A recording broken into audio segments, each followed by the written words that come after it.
ਦਲੀਲ ਵਿੱਚ ਤੁਹਾਡਾ ਸਵਾਗਤ ਹੈ ਤੇ ਮੈਂ ਹਾਂ ਐਸਪੀ ਸਿੰਘ। ਪੰਜਾਬ ਵਿੱਚ ਅਕਾਲੀ ਦਲ ਦੇ, ਕਾਂਗਰਸ ਦੇ ਜਾਂ ਆਮ ਆਦਮੀ ਪਾਰਟੀ ਦੇ ਕਾਫਲੇ ਵਿੱਚ ਝੰਡੀਆਂ ਲਈ ਰਵਾਂ ਰਵੀ ਭੱਜੀ ਜਾਂਦੇ 100 ਹੋਏ ਤੇ ਇੱਕੋ ਮੁਸ਼ਤ ਪੰਜਾਬ ਦੇ ਸਾਰੇ ਦੁੱਖ ਦਰਦ ਨਿਵਾਰਨ ਕਰਨ ਦੇ ਫਾਰਮੂਲੇ ਜੇਬ ਵਿੱਚ ਪਾਈ ਤੁਸੀਂ ਸਾਰੇ 4 ਫਰਵਰੀ ਨੂੰ ਨਿਸ਼ਾਨਾ ਮਿੱਥ ਕੇ ਮਿਹਨਤ ਕਰ ਰਹੇ ਹੋ। ਚੰਗੀ ਗੱਲ ਹੈ। ਕੁਝ ਕਾਫਲੇ ਵਿੱਚ ਭੱਜਦੇ ਨਾਰੇ ਮਾਰ ਕੇ, ਕੁਝ ਗੰਭੀਰ ਚਿੰਤਨ ਕਰਕੇ, ਕੁਝ ਆਪਣੀ ਪਾਰਟੀ ਦੇ ਪੋਸਟਰ ਚਿਪਕਾ ਕੇ, ਦੂਜੀ ਪਾਰਟੀ ਦੇ ਬੈਨਰ ਫਾੜ ਕੇ ਮਿਹਨਤ ਤਾਂ ਹੋ ਹੀ ਰਹੀ ਹੈ। ਇਹਨੂੰ ਕਹਿੰਦੇ ਨੇ ਮੈਦਾਨ ਦਾ ਪੱਕ ਜਾਣਾ।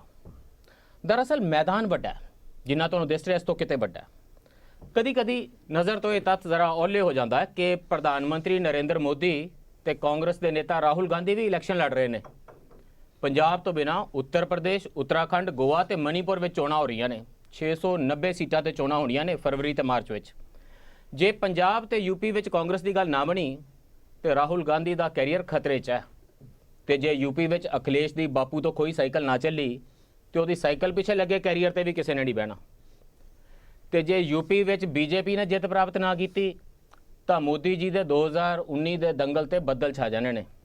ਅੱਗੋਂ ਗੁਜਰਾਤ ਦੀ ਇਲੈਕਸ਼ਨ ਵੀ ਆ ਰਹੀ ਹੈ। ਨਾਲੇ ਇਲੈਕਸ਼ਨ ਤੇ ਰਾਸ਼ਟਰਪਤੀ ਪ੍ਰਣਬ ਮੁਖਰਜੀ ਵੀ ਲੜ ਰਹੇ ਨੇ। ਬਸ ਸਮਝ ਲਓ ਹੁਣ ਤੁਸੀਂ। ਨਹੀਂ ਤੇ ਡਿਬੇਟ ਵਿੱਚ ਖੋਲ੍ਹ ਕੇ ਗੱਲ ਕਰਦੇ ਹਾਂ, ਆਪਾਂ ਨੂੰ ਕਿਹੜਾ ਟਿਕਟ ਮਿਲੀ ਹੈ। ਇਸ ਚਰਚਾ ਵਿੱਚ ਸਾਡੇ ਨਾਲ ਜੁੜ ਰਹੇ ਨੇ ਗੋਬਿੰਦ ਠੁਕਰਾਲ ਜੀ, ਪੰਜਾਬ ਦੇ ਸੀਨੀਅਰ ਪੱਤਰਕਾਰ ਨੇ, ਦੇਸ਼ ਦੀ ਸਿਆਸਤ ਤੇ ਬੜੀ ਡੂੰਘੀ ਨਜ਼ਰ ਰੱਖਦੇ ਨੇ। ਇਹ ਤੁਹਾਨੂੰ ਸਮਝਾਉਣਗੇ ਕਿ ਰਾਸ਼ਟਰਪਤੀ ਪ੍ਰਣਬ ਮੁਖਰਜੀ ਇਲੈਕਸ਼ਨ ਕਿਵੇਂ ਲੜ ਰਹੇ ਨੇ। ਸਾਡੇ ਨਾਲ ਜੁੜ ਰਹੇ ਨੇ ਆਸ਼ੂਤੋਸ਼ ਕੁਮਾਰ ਜੀ, ਸੈਫੋਲੋਜਿਸਟ ਨੇ। ਸੈਫੋਲੋਜਿਸਟ ਉਹਨਾਂ ਨੂੰ ਕਹਿੰਦੇ ਨੇ ਜਿਹੜੇ ਇਲੈਕਸ਼ਨਾਂ ਹੋਣ ਤੋਂ ਪਹਿਲਾਂ ਗਿਣਤੀਆਂ ਮਿਤੀਆਂ ਕਰਕੇ ਦੱਸ ਦਿੰਦੇ ਨੇ ਕਿ ਕਿਹਨੂੰ ਕਿੰਨੇ % ਵੋਟ ਮਿਲਣਗੇ ਤੇ ਉਹਦੀਆਂ ਕਿੰਨੀਆਂ ਸੀਟਾਂ ਬਣਨਗੀਆਂ। ਆਸ਼ੂਤੋਸ਼ ਜੀ ਨੂੰ ਪੁੱਛਾਂਗੇ ਇਸ ਵਾਰੀ ਸਰਕਾਰ ਕਿਹਦੀ ਬਣਨੀ ਆ, ਸਾਨੂੰ ਤੁਸੀਂ ਹੁਣੇ ਹੀ ਦੱਸ ਦਿਓ, 4 ਫਰਵਰੀ ਦਾ ਸਾਨੂੰ ਇੰਤਜ਼ਾਰ ਨਾ ਕਰਨਾ ਪਏ। ਸਾਡੇ ਨਾਲ ਜੁੜ ਰਹੇ ਨੇ ਦਮਨਪ੍ਰੀਤ ਸਿੰਘ ਜੀ। ਦਮਨਪ੍ਰੀਤ ਸਿੰਘ ਜੀ ਪੰਜਾਬ ਯੂਨੀਵਰਸਿਟੀ ਦੇ ਵਿੱਚ ਸਟੂਡੈਂਟ ਨੇ। ਸਟੂਡੈਂਟ ਐਕਟਿਵਿਜ਼ਮ ਦੇ ਵਿੱਚ ਅਗਾਂਹ ਹੋ ਕੇ ਹਿੱਸਾ ਪਾਉਂਦੇ ਨੇ। ਸਟੂਡੈਂਟਸ ਫॉर ਸੋਸਾਇਟੀ ਨਾਮ ਦੀ ਉਸ ਸੰਸਥਾ ਦੇ ਨਾਲ ਜੁੜੇ ਨੇ ਜਿਹੜੀ ਖੱਬੇ ਪੱਖ ਤੋਂ ਆਰਗਿਊ ਕਰਦੀ ਹੈ, ਲਾਰਜਰ ਪ੍ਰੋਗਰੈਸਿਵ ਲਿਬਰਲ ਧਾਰਾ ਦੇ ਨਾਲ ਆਪਣੇ ਆਪ ਨੂੰ ਜੋੜਦੀ ਹੈ। ਸਾਡੇ ਨਾਲ ਜੁੜ ਰਹੇ ਨੇ ਪੰਜਾਬ ਦੇ ਬਹੁਤ ਹੀ ਨੁਮਾਇਆਂ ਪੱਤਰਕਾਰ ਬਲਜੀਤ ਬੱਲੀ ਜੀ। ਦਹਾਕਿਆਂ ਤੋਂ ਇਹਨਾਂ ਇਲੈਕਸ਼ਨਾਂ ਦੀ ਚੋਣਾਂ ਦੀ ਗਿਣਤੀ ਮਿੰਤੀ ਨੂੰ ਬੜੀ ਨੇੜਿਓਂ ਚੱਕਦੇ ਆ ਰਹੇ ਨੇ। ਪਰ ਗੋਬਿੰਦ ਠੁਕਰਾਲ ਜੀ, ਸਭ ਤੋਂ ਪਹਿਲਾਂ ਜੇ ਦੱਸ ਦਿਓ ਕਿ 4 ਫਰਵਰੀ ਨੂੰ ਕਿੱਥੇ ਕੌਣ ਜਿੱਤੇਗਾ ਤਾਂ ਅਸੀਂ ਡਿਬੇਟ ਹੁਣੇ ਹੀ ਬੰਦ ਕਰ ਦਈਏ। ਨਹੀਂ ਤਾਂ ਸਾਨੂੰ ਇਹ ਸਮਝਾਓ ਕਿ ਇਹ ਜਿਹੜੀਆਂ ਇਲੈਕਸ਼ਨਾਂ ਫਰਵਰੀ ਤੇ ਮਾਰਚ ਵਿੱਚ ਹੋਣੀਆਂ ਨੇ, ਇਕੱਲੇ ਪੰਜਾਬ ਦੀਆਂ ਹੀ ਨਹੀਂ ਪੂਰੇ ਦੇਸ਼ ਦੀ ਸਿਆਸਤ ਵਿੱਚ ਕੀ ਅਸਰ ਪਵੇਗਾ? ਦੇਖੋ, ਇਹ ਪੰਜਾਬ ਦੀ ਚੋਣ ਤੱਕ ਛੋਟੀ ਜਿਹੀ ਚੋਣ ਰਹਿ ਜਾਏਗੀ।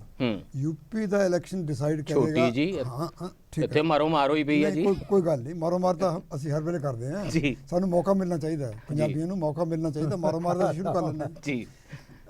ਜਿਹੜੀ ਮੁੱਖ ਗੱਲ ਹੈ ਨਾ, ਉਹ ਯੂਪੀ ਦਾ ਇਲੈਕਸ਼ਨ ਹੋਏਗਾ। ਯੂਪੀ ਇੱਕ ਤਾਂ ਸਟੇਟ ਬਹੁਤ ਵੱਡੀ ਆ, 80 ਲੋਕ ਸਭਾ ਦੇ ਮੈਂਬਰ ਭੇਜਦੀ ਹੈ, 405 403 ਸੀਟਾਂ ਵਾਲੀ ਵਿਧਾਨ ਸਭਾ ਹੈ ਔਰ ਉਹਦੇ ਚ ਸਟੇਕਸ ਬਹੁਤ ਹਾਈ ਨੇ ਨਰਿੰਦਰ ਮੋਦੀ ਦੇ ਵੀ ਤੇ ਆਪੋਜੀਸ਼ਨ ਦੇ ਵੀ ਜੀ। ਜੇ ਨਰਿੰਦਰ ਮੋਦੀ ਉੱਥੇ ਸਰਕਾਰ ਨਹੀਂ ਬਣਾ ਸਕਦੀ ਬੀਜੇਪੀ, ਜਿਹੜਾ ਹਰ ਪਾਸੇ ਜ਼ੋਰ ਲਾਇਆ ਹੋਇਆ, ਮਤਲਬ ਜਿਹੜਾ ਵੀ ਅੱਜ ਆਇਆ ਹੈ ਉਹਨੂੰ ਅੱਜ ਟਿਕਟ ਦੇਤੀ, ਜਿਹੜਾ ਪਾਰਟੀ ਚ ਅੱਜ ਜੁਆਇਨ ਕੀਤਾ ਉਹਨੂੰ ਵੀ ਅੱਜ ਟਿਕਟ ਦੇਤੀ। ਇਹ ਹਾਲਤ ਹੋਈ ਆ ਤੇ ਇੰਨੀ ਡੈਸਪਰੇਸ਼ਨ ਆ ਕਿਉਂਕਿ ਉਹਦਾ ਅਸਰ ਪਏਗਾ ਤੁਹਾਡੇ 2 ਗੱਲਾਂ ਤੇ, ਆਉਣ ਵਾਲੇ 2019 ਦੇ ਚੁਣਾਵ ਤੇ। ਨਰਿੰਦਰ ਮੋਦੀ ਦੀ ਜਿਹੜੀ ਪਾਲਿਸੀਜ਼ ਨੇ, ਖਾਸ ਤੌਰ ਤੇ ਨੋਟਬੰਦੀ ਜਿਹੜੀ ਪਾਲਿਸੀ ਆਈ ਆ, ਉਹਦੇ ਤੇ ਅਸਰ ਪਏਗਾ ਵੀ ਉਹ ਲੋਕੀ ਐਕਸੈਪਟ ਕਰਦੇ ਨੇ ਕਿ ਨਹੀਂ ਐਕਸੈਪਟ ਕਰਦੇ, ਜਾਂ ਤੇ ਫਤਵਾ ਜਾਰੀ ਹੋ ਜਾਏਗਾ ਜਾਂ ਵਿਰੋਧਤਾ ਹੋ ਜਾਏਗੀ। ਜਾਂ ਤੀਜਾ ਤੁਹਾਡੇ ਰਾਸ਼ਟਰਪਤੀ ਦਾ ਚੁਣਾਵ ਜਿਹੜਾ ਹੈ ਉਹਦੇ ਚ ਵੀ ਜੇ ਮੋਦੀ ਪੰਜਾਬ ਔਰ ਯੂਪੀ ਜਿੱਤ ਕੇ ਨਹੀਂ ਆਉਂਦਾ ਤਾਂ ਉਹਦੀ ਮਰਜ਼ੀ ਦਾ ਰਾਸ਼ਟਰਪਤੀ ਨਹੀਂ ਬਣ ਸਕੇਗਾ। ਫਿਰ ਉਹਨੂੰ ਸਮਝੌਤਾ ਕਰਨਾ ਪਏਗਾ। ਸਮਝੌਤਾ ਪ੍ਰਣਬ ਮੁਖਰਜੀ ਤੇ ਵੀ ਹੋ ਸਕਦਾ, ਕਿਸੇ ਹੋਰ ਤੇ ਵੀ ਹੋ ਸਕਦਾ, ਉਹ ਵੱਖਰੀ ਗੱਲ ਆ। ਉਹ ਕਈ ਵਾਰ ਲੱਭਦੇ ਆ ਕੋਈ ਇਹੋ ਜਿਹਾ ਮੁਸਲਿਮ ਕੈਂਡੀਡੇਟ ਮਿਲ ਜਾਏ ਜਿਹੜਾ ਅੰਦਰੋਂ ਥੋੜਾ ਜਿਹਾ ਘੱਟ ਮੁਸਲਿਮ ਹੋਵੇ, ਬਾਹਰੋਂ ਜ਼ਿਆਦਾ ਹੋਵੇ, ਇਸ ਤਰ੍ਹਾਂ ਦੇ ਵੀ ਲੱਭਦੇ ਆ। ਅੰਦਰੋਂ ਘੱਟ ਮੁਸਲਿਮ ਤੇ ਬਾਹਰੋਂ ਜ਼ਿਆਦਾ। ਲੇਕਿਨ ਸਵਾਲ ਹੈ ਪੰਜਾਬ ਦੇ ਜਿਹੜੇ ਇਲੈਕਸ਼ਨ ਆ ਉਹ ਐਤਕੀ ਇਲੈਕਸ਼ਨ ਇੱਕ ਬਿਲਕੁਲ ਨਵੇਂ ਕਿਸਮ ਦਾ ਹੋ ਰਿਹਾ। ਇੱਕ ਤਾਂ ਲੋਕਾਂ ਨੂੰ ਐਂਟਰਟੇਨਮੈਂਟ ਜ਼ਿਆਦਾ ਦਿੱਤੀ ਜਾ ਰਹੀ ਆ, ਚਾਹੇ ਭਗਵੰਤ ਮਾਨ ਆ ਤੇ ਚਾਹੇ ਨਵਜੋਤ ਸਿੱਧੂ ਆ। ਉਹ ਕਹਿੰਦੇ ਪੰਜਾਬ ਬਦਲ ਦੇਣਾ। ਨਹੀਂ ਬਦਲ, ਵਨ ਲਾਈਨਰਸ ਨੇ, ਐਂਟਰਟੇਨਮੈਂਟ ਆ। ਇਸ਼ੂਜ਼ ਨੂੰ ਪਿੱਛੇ ਸੁੱਟਣ ਦੀ ਕੋਸ਼ਿਸ਼ ਆ। ਲੋਕਾਂ ਲਈ ਇਸ਼ੂ ਬਹੁਤ ਇੰਪੋਰਟੈਂਟ ਨੇ। ਐਗਰੀਕਲਚਰ ਚ, ਖੇਤੀਬਾੜੀ ਚ ਬੜਾ ਵੱਡਾ ਸੰਕਟ ਆ। ਕਿਸਾਨ ਖੁਦਕੁਸ਼ੀਆਂ ਕਰ ਰਹੇ ਨੇ, ਮਜ਼ਦੂਰ ਦਿਹਾੜੀ ਤੋਂ ਬਾਹਰ ਨੇ। Let me take up Punjab with you Ashutosh ਜੀ। ਤੁਹਾਨੂੰ ਲੱਗਦਾ ਹੈ, ਕਿਉਂਕਿ ਇਹ ਗੱਲ ਬਾਰ-ਬਾਰ ਬਹੁਤ ਸਾਰੇ ਐਕਸਪਰਟ ਕਹਿ ਰਹੇ ਨੇ ਕਿ ਫਸਟ ਟਾਈਮ ਹੈ ਕਿ ਟਰਾਈ ਕਾਰਨਰ ਕੰਟੈਸਟ ਹੈ ਨਾ, 3 ਧਿਰੀ ਪੰਜਾਬ ਦੇ ਵਿੱਚ ਇਹ ਹੋ ਰਿਹਾ। ਸਿੱਧਾ ਲੜਾਈ ਦੇ ਵਿੱਚ ਵੀ ਕਾਫੀ ਸਖਤ ਮੁਕਾਬਲੇ ਹੁੰਦੇ ਸੀ ਤੇ ਗਰਮਾ ਗਰਮ ਮੈਦਾਨ ਹੁੰਦਾ ਸੀ। ਇਹ 3 ਧਿਰੀ ਦੇ ਵਿੱਚ ਤਾਂ ਮੈਦਾਨ ਬਹੁਤ ਜ਼ਿਆਦਾ ਗਰਮ ਹੈ। ਤੁਹਾਨੂੰ ਕੀ ਲੱਗਦਾ ਹੈ, ਆਮ ਆਦਮੀ ਪਾਰਟੀ ਦਾ ਜਿਹੜਾ ਮੋਮੈਂਟਮ ਸੀ ਉਹ ਲੂਜ਼ ਹੋਇਆ ਜਾਂ ਮੋਮੈਂਟਮ ਬੜੇ ਜ਼ੋਰ ਨਾਲ ਦੁਬਾਰਾ ਇੱਕ ਵਾਰੀ ਫੜ ਰਹੀ ਹੈ ਪਾਰਟੀ। ਆਫਟਰ ਆਲ ਉਹਨੇ ਆਪਣੇ ਉਮੀਦਵਾਰ ਵੀ ਪਹਿਲਾਂ ਐਲਾਨੇ ਨੇ ਤੇ ਇਹਦੇ ਜਿਹੜੇ ਜਰਨੈਲ ਨੇ तमाम ਕਿਸਮ ਦੇ ਜਰਨੈਲ ਨੇ ਉਹ ਘੁੰਮ ਰਹੇ ਨੇ ਸੜਕਾਂ ਦੇ ਉੱਤੇ, ਭੀੜਾ ਉਹਨਾਂ ਦੇ ਨਾਲ ਨੇ। ਕੇਜਰੀਵਾਲ ਜੀ ਹਨੇਰੀ ਵਾਂਗ ਆਉਂਦੇ ਨੇ ਜਾਂਦੇ ਨੇ। ਮੂਵਮੈਂਟ ਆ ਪਾਰਟੀ ਦਾ ਹਲੇ ਹੈ ਨਹੀਂ ਬਣੀ, ਵੈਰੀ ਮਚ ਪਾਰਟੀ ਹੈ, ਰਜਿਸਟਰਡ ਪਾਰਟੀ ਹੈ, ਉਹਨਾਂ ਕੋਲ ਆਪਣਾ ਚੋਣ ਸਿੰਬਲ ਹੈ ਤੇ ਉਹ ਪੰਜਾਬ ਦੇ ਵਿੱਚ ਸੱਤਾ ਪ੍ਰਾਪਤੀ ਦੇ ਨੇੜੇ ਆਪਣੇ ਆਪ ਨੂੰ ਸਮਝ ਰਹੇ ਨੇ ਤੇ ਬਹੁਤ ਸਾਰੇ ਐਕਸਪਰਟਸ ਇਹ ਗੱਲਾਂ ਕਹਿ ਰਹੇ ਨੇ। मेरे को लगता है कि जैसे ये इलेक्शंस जो हैं पंजाब में, ठीक है पंजाब यूपी के मुकाबले थोड़ा छोटा राज्य है और नेशनल पर्सपेक्टिव में शायद नंबर के हिसाब से कम है, पर पंजाब बड़ा इंपॉर्टेंट स्टेट है, बॉर्डर लैंड स्टेट है, पंजाब का बड़ा इकोनॉमी में भी कंट्रीब्यूशन है। ये इलेक्शन अपने आप में ना बिल्कुल एक्सेप्शनल इलेक्शन है। जैसा आपने सही कहा, फर्स्ट टाइम ये मल्टीपोलर ट्रायंगुलर फाइट हो रही है जिसमें कि तीनों पार्टी एक विनेबल पार्टी के रूप में है। अकाली दल भी विनेबल पार्टी है, कांग्रेस भी है और आम आदमी पार्टी भी विनेबल पार्टी है। तीन पार्टियां विनेबल कितना दी इलेक्शन होती है जी? तीनों पार्टी विन कर सकती है, मतलब जब लोग वोट देंगे तो कोई भी पार्टी विन कर सकती है। ये नहीं है कि केवल कांग्रेस और अकाली दल के बीच में सत्ता का परिवर्तन होगा। दूसरी बात मुझे ये लगता है कि इस बार जो ये चुनाव हो रहे हैं पंजाब में, इस बार मैं देख रहा हूं, मैं तो बहुत 2002 से चुनाव देख रहा हूं, तो पहली बार मुझे ऐसा लग रहा है कि जो बहुत सारे मुद्दे जो हमेशा चुनाव में उठाए जाते थे, जो कहीं ना कहीं इथनिक एजेंडा पंजाब की हिस्ट्री से, रिसेंट हिस्ट्री से जुड़े होते थे, हाँ वो सारे इश्यूज जो हैं वो इस बार मेन इलेक्शन जो हो रहा है वो अकाली दल आप देखें तो परफॉर्मेंस के बेसिस पे वो वोट मांग रही है, परफॉर्मेंस जैसा वो डिस्प्ले कर रहे हैं। कांग्रेस पार्टी अपने परफॉर्मेंस पे मांग रही है और आम आदमी पार्टी भी दिल्ली मॉडल के नाम पर मांग रही है और चेंज के नाम पर। there's another way of putting it। ਇੱਕ ਹੋਰ ਤਰੀਕਾ ਜਿਸ ਤਰੀਕੇ ਨਾਲ ਦੇਖ ਰਿਹਾ ਬਲਜੀਤ ਬੱਲੀ ਜੀ, ਤੁਸੀਂ ਪੰਜਾਬ ਨੂੰ ਬੜੀ ਨੇੜਿਓਂ ਸਟੱਡੀ ਕਰਦੇ ਹੋ।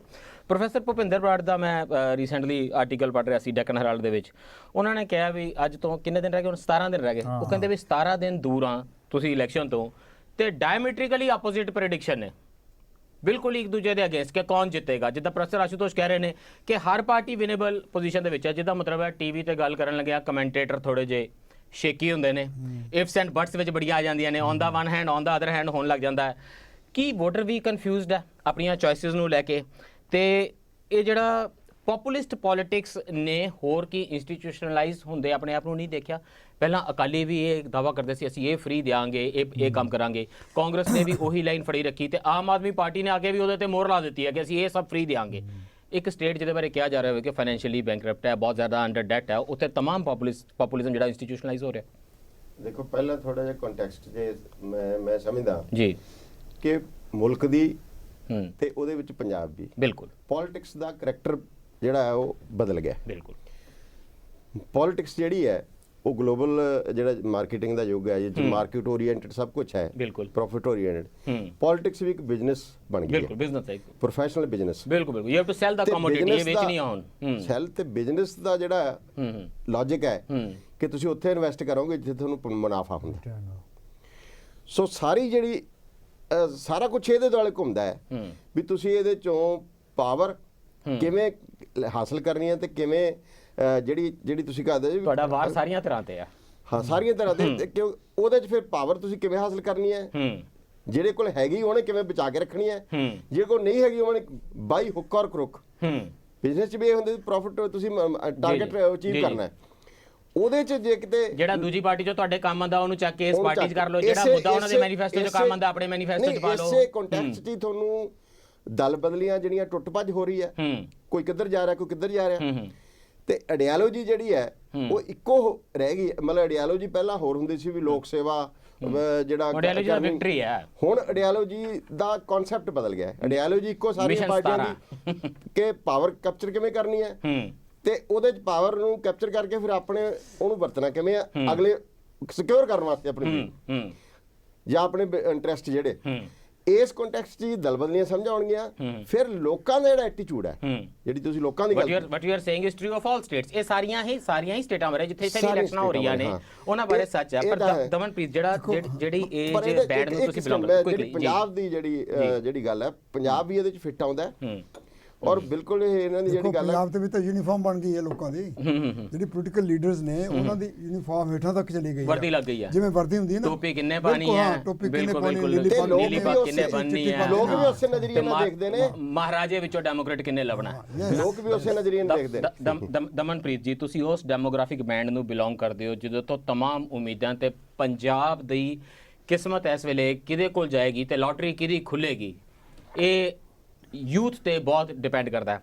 ਕੀ ਅੱਜ ਦਾ ਯੂਥ ਜਿਹੜਾ ਲਾ ਕਰਦੀਆਂ ਭੀੜਾਂ ਦੇ ਨਾਲ ਜੁੜਿਆ ਹੋਇਆ ਹੈ, ਇਹਨਾਂ ਚੀਜ਼ਾਂ ਨੂੰ ਦੇਖ ਪਾਉਂਦਾ ਹੈ ਕਿ ਮੇਰੇ ਪੰਜਾਬ ਦੇ ਇਲੈਕਸ਼ਨ ਦੇ ਡਿਬੇਟ ਵਿੱਚੋਂ ਦੁਨੀਆ ਭਰ 'ਚ ਹੁੰਦੇ ਡਿਬੇਟਸ ਗਾਇਬ ਹੋ ਜਾਂਦੇ ਨੇ? ਡੋਨਲਡ ਟਰੰਪ ਜੇ ਜਿੱਤਦਾ ਅਮਰੀਕਾ ਦੇ ਵਿੱਚ ਤਾਂ ਕੀ ਅਸਰ ਪੈਂਦਾ ਪੂਰੇ ਸੰਸਾਰ ਦੀ ਇਕਨੋਮੀ ਤੇ, ਕੀ ਅਸਰ ਪੈਂਦਾ ਕੈਪੀਟਲਿਜ਼ਮ ਦੇ ਉੱਤੇ, ਕੀ ਅਸਰ ਪੈਂਦਾ ਦੁਨੀਆ ਦੀਆਂ ਕੌਮਾਂਤਰੀ ਜਥੇਬੰਦੀਆਂ ਦੇ ਉੱਤੇ, ਨਾਟੋ ਦੇ ਉੱਤੇ, ਤੇ ਅਸੀਂ ਉਹਦੇ ਵਿੱਚ ਕਿਵੇਂ ਇੱਕ ਛੋਟਾ ਜਿਹਾ ਬਿਲਕੁਲ ਹੀ ਰੋਲ ਅਦਾ ਕਰਦੇ ਹਾਂ, ਇੱਕ ਮੋਹਰਾਂ ਤੇ ਅਸੀਂ ਵਰਤੇ ਜਾਂਦੇ ਹਾਂ।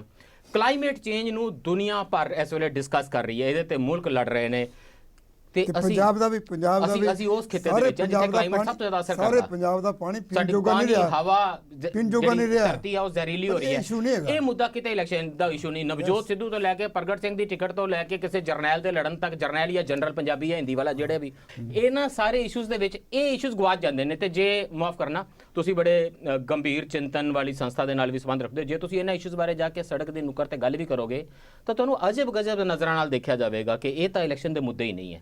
ਹਾਊ ਕਮ ਕਿ ਪੰਜਾਬ ਦਾ ਯੂਥ ਉਹਨਾਂ ਵੱਡੇ ਮੁੱਦਿਆਂ ਨਾਲ ਨਹੀਂ ਜੁੜ ਰਿਹਾ, ਸਾਨੂੰ ਘੱਟੋ ਘੱਟ ਜੁੜਦਾ ਦਿਖਾਈ ਨਹੀਂ ਦੇ ਰਿਹਾ? ਮਤਲਬ ਕਿ ਜਿਹੜੀ ਤੁਸੀਂ ਗੱਲ ਰੱਖੀ ਉਹਦੇ ਚੋਂ ਇੱਕ ਗੱਲ ਬਹੁਤ ਸਾਫ਼ ਆ ਕਿ ਫੰਡਾਮੈਂਟਲ ਪਾਲਿਸੀ ਲੈਵਲ ਦੇ ਉੱਤੇ ਕਿਸੇ ਵੀ ਪਾਰਟੀ ਦਾ ਕੋਈ ਚੇਂਜ ਨਹੀਂ ਹੈਗਾ। ਜਿਹੜੀ ਇਹਦੇ ਚ ਤਮਾਮ ਹਾਰ ਹੋਊਗੀ ਉਹ ਲੋਕਾਂ ਦੀ ਹੋਊਗੀ। ਕੋਈ ਪਾਰਟੀ ਜਿੱਤਦੀ ਆ ਮਤਲਬ ਕਿ ਲੋਕਾਂ ਨਾਲ ਉਹਦਾ ਕੋਈ ਫਾਇਦਾ ਨਹੀਂ ਹੋਣਾ। ਤੁਸੀਂ ਖਾਸ ਕਿ ਖਤਰਾ ਇੱਕੋ ਹੀ ਹੈ ਕਿ ਤਿੰਨਾਂ ਵਿੱਚੋਂ ਇੱਕ ਨਾ ਇੱਕ ਜਿੱਤ ਜਾਏਗਾ ਤੇ ਦੂਜਾ ਖਤਰਾ ਹੈ ਵੀ ਅਸੀਂ ਸਾਡੀ ਹਾਰ ਪੱਕੀ ਹੈ। ਮਤਲਬ ਕਿ ਜਿਹੜੀ ਖਾਸ ਤੌਰ ਤੇ ਤੁਸੀਂ ਗੱਲ ਕੀਤੀ ਵੀ ਜਿਹੜੇ ਇਸ਼ੂਜ਼ ਨੇ ਉਹ ਬਣ ਨਹੀਂ ਪਾ ਰਹੇ, ਜਿਹੜੇ ਇਸ਼ੂਜ਼ ਨੇ ਉਹ ਜਗ੍ਹਾ ਹੀ ਨਹੀਂ ਲੈ ਪਾ ਰਹੇ। ਜੇ ਆਪਾਂ ਪੂਰੇ ਅੱਜ ਦੇ ਸਮੇਂ 5 ਸਟੇਟ ਦੇ ਅੰਦਰ ਇਲੈਕਸ਼ਨ ਆ ਤੇ ਜੇ ਪਾਰਟੀਆਂ ਵੀ ਦੇਖੀਏ ਇੰਡੀਵਿਜੂਅਲ ਕਲਟ ਦੇ ਹਿਸਾਬ ਨਾਲ ਪਾਰਟੀਆਂ ਅੱਗੇ ਜਾ ਰਹੀਆਂ ਨੇ, ਹਨਾ। ਜਾਂ ਕੋਈ ਜਿਹੜਾ ਸੈਂਟਰ ਦਾ ਕਲਟ ਆ ਉਹ ਅੱਗੇ ਐਕਸਟੈਂਡ ਹੋ ਰਿਹਾ, ਜਾਂ ਕੇਜਰੀਵਾਲ ਦੇ ਰੂਪ ਚ ਪੰਜਾਬ ਚ ਐਕਸਟੈਂਡ ਹੋ ਰਿਹਾ ਹੈਗਾ, ਗੋਆ ਦੇ ਅੰਦਰ ਐਕਸਟੈਂਡ ਹੋ ਰਿਹਾ, ਜਾਂ ਮੋਦੀ ਦੇ ਰੂਪ ਚ ਬਾਕੀ ਸਟੇਟਸ ਦੇ ਅੰਦਰ ਐਕਸਟੈਂਡ ਹੋ ਰਿਹਾ ਹੈਗਾ। ਇੰਡੀਵਿਜੂਅਲ ਕਲਟ ਦੇ ਰੂਪ ਚ ਅੱਗੇ ਚੀਜ਼ਾਂ ਐਕਸਟੈਂਡ ਹੋ ਰਹੀਆਂ ਨੇ। ਜਿਵੇਂ ਉਹ ਕਹਾ ਕਿ ਪਾਲਿਸੀ ਲੈਵਲ ਤੇ ਇਹ ਕਿਵੇਂ ਗੜਬੜਾ, ਪਿਛਲੇ ਸਮੇਂ GST ਬਿੱਲ ਪਾਸ ਹੋਇਆ ਹਨਾ, ਤੁਹਾਡੀਆਂ ਪਾਲਿਸੀਆਂ ਕਿਹਦੇ ਸਿਰ ਤੇ ਚੱਲਣੀਆਂ ਨੇ? ਪੈਸੇ ਦੇ ਸਿਰ ਤੇ ਚੱਲਣੀਆਂ ਨੇ। ਤਾਂ GST ਦਾ ਵਿਰੋਧ ਕਿੱਥੇ ਆ, ਹਨਾ?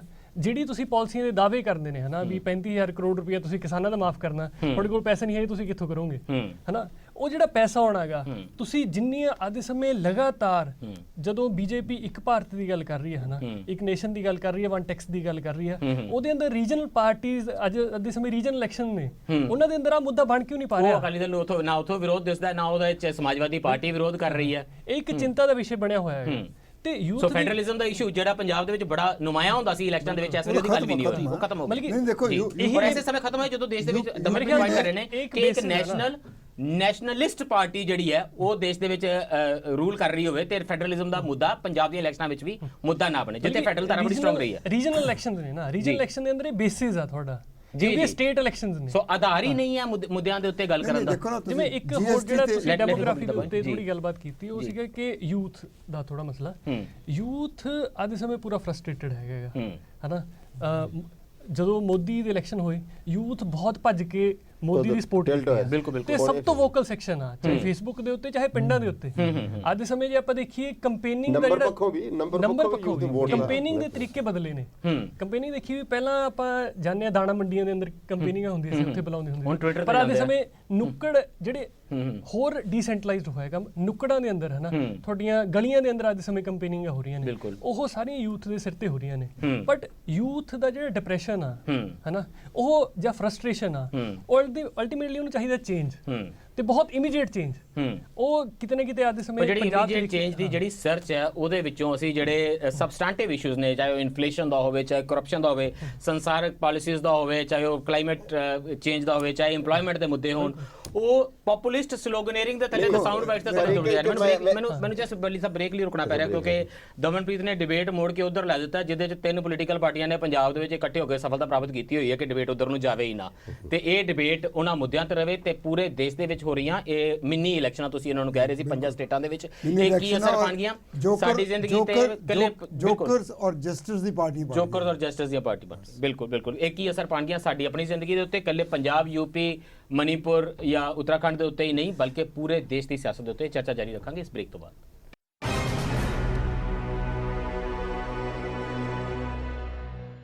ਬ੍ਰੇਕ ਤੋਂ ਬਾਅਦ ਫਿਰ ਖੁਸ਼ ਆਮਦੀਦ ਚਰਚਾ ਕਰ ਰਹੇ ਹਾਂ ਦੇਸ਼ ਦੇ ਵਿੱਚ 5 ਸਟੇਟਸ ਦੇ ਵਿੱਚ ਹੋਣ ਵਾਲੀਆਂ ਇਲੈਕਸ਼ਨਾਂ ਸਾਰੇ ਦੇਸ਼ ਦੀ ਸਿਆਸਤ ਨੂੰ ਕਿਵੇਂ ਪ੍ਰਭਾਵਿਤ ਕਰਨਗੀਆਂ ਤੇ ਤੁਹਾਡੀਆਂ ਜ਼ਿੰਦਗੀਆਂ ਨੂੰ ਕਿਵੇਂ ਪ੍ਰਭਾਵਿਤ ਕਰਦੀ ਹੈ ਇਹ ਓਵਰਆਲ ਮਿਨੀ ਇਲੈਕਸ਼ਨ, ਕੱਲੇ ਪੰਜਾਬ ਦੀ ਇਲੈਕਸ਼ਨ ਨਹੀਂ। ਸਾਡੇ ਨਾਲ ਚਰਚਾ ਵਿੱਚ ਸ਼ਾਮਲ ਨੇ ਗੋਬਿੰਦ ਠੁਕਰਾਲ ਜੀ journalist, professor Ashutosh Kumar ji academic, Damanpreet Singh ji student activist ਅਤੇ ਬਲਜੀਤ ਬੱਲੀ ਜੀ ਸੀਨੀਅਰ ਜਰਨਲਿਸਟ। ਗੋਬਿੰਦ ਠੁਕਰਾਲ ਜੀ, ਇਹ ਮੈਨੂੰ ਕਿਸੇ ਨੇ ਕਿਹਾ, ਮੈਂ ਉਹਨਾਂ ਨੂੰ ਪੁੱਛਿਆ ਕਿ ਤੁਹਾਡੀ ਇੱਛਾ ਕੀ ਹੈ ਕਿ ਕੌਣ ਜਿੱਤੇ ਪੰਜਾਬ ਦੇ ਵਿੱਚ? ਉਹ ਕਹਿੰਦੇ ਜੀ ਇੱਕੋ ਇੱਛਾ ਹੈ, ਇੱਕ ਕੋਈ ਇਹੋ ਜਿਹਾ ਫਾਰਮੂਲਾ ਕੱਢੋ ਵੀ ਸਾਰੇ ਜਿੱਤ ਜਾਣ, ਕਿਉਂਕਿ ਜੇ ਸਾਰੇ ਜਿੱਤਦੇ ਆ ਤੇ ਬੈਂਕ ਲੋਨ ਸਾਰੇ ਮਾਫ ਹੋ ਜਾਂਦੇ ਨੇ, ਕਿਸਾਨਾਂ ਦੇ ਕ੍ਰੌਪ ਦੇ ਰੇਟ ਜ਼ਿਆਦਾ ਮਿਲਦੇ ਆ, ਸਵਾਮੀਨਾਥਨ ਰਿਪੋਰਟ ਲਾਗੂ ਹੋ ਜਾਂਦੀ ਹੈ, ਕ੍ਰੌਪ ਫੇਲੀਅਰ ਦੀ ਕੰਪਨਸੇਸ਼ਨ ਹੈ, MSP ਹਾਈ ਹੋ ਜਾਂਦੀ ਹੈ, ਇੰਡਸਟਰੀਆਂ ਦੇ ਟੈਕਸ ਲੋ ਹੋ ਜਾਂਦੇ ਨੇ, ਟੈਕਸ ਹੌਲੀਡੇ ਹੋ ਜਾਣੀ ਹੈ, ਪਾਵਰ ਸਸਤੀ ਹੋ ਜਾਣੀ ਹੈ, 25 ਲੱਖ ਨੌਕਰੀਆਂ ਮਿਲ ਜਾਣੀਆਂ, ਦਲਿਤਾਂ ਨੂੰ ਪੱਕੇ ਘਰ, 올ਡ ਏਜ ਪੈਨਸ਼ਨਾਂ, ਸ਼ਗਨ, ਸਮਾਰਟਫੋਨ ਵੀ ਮਿਲ ਜਾਣੇ। ਸਮਾਰਟਫੋਨ ਮੇਰਾ ਤਾਂ ਵੈਸੇ ਫੋਨ ਖਰਾਬ, ਸਮਾਰਟਫੋਨ ਕਾਂਗਰਸ ਨੇ ਸਮਾਰਟਫੋਨ ਦਿੱਤਾ, ਮਜ਼ਾਕ ਹੋ ਰਿਹਾ ਦੇਖੋ ਵੋਟਰ ਦੇ ਨਾਲ। ਤੁਸੀਂ ਕੁਝ ਠੀਕ ਕਹਿ ਰਹੇ ਹੋ, ਮੈਨੂੰ ਲੱਗਦਾ ਵੀ ਅਸੀਂ ਇੱਕ ਉਸ ਯੁੱਗ 'ਚ ਆ ਗਏ ਹਾਂ ਜਿੱਥੇ ਮਾਰਕੀਟਿੰਗ ਦੀ ਗੱਲ ਕੀਤੀ ਸੀ।